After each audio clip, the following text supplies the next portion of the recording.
সে রাতে আমি শুধু কেঁদেছিলাম। জীবনে একটা সময় ছিল যখন আমি মসজিদের দিকে তাকাতে ভয় পেতাম। ভয় না, আসলে লজ্জা। আমি জানতাম আমি কতটা গুনাহগার। আমি রাতের অন্ধকারে চলাফেরা করতাম, দিনের আলো থেকে পালিয়ে বেড়াতাম। আমি কখনো কোরআন খুলিনি, নামাজ পড়া তো দূরের কথা। এক রাতে হঠাৎ যেন বুকের ভিতরে কাঁপুনি উঠল।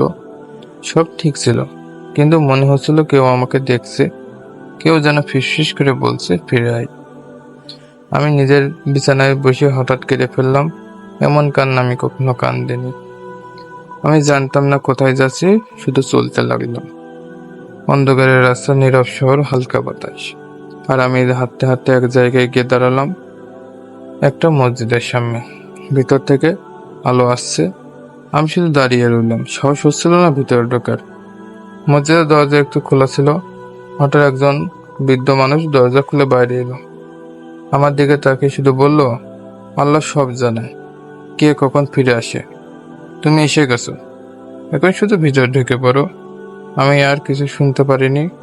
আমার কান্না আরো বেড়ে গেল। সে রাতে আমি প্রথমবারের মতন নামাজে দাঁড়িয়েছিলাম।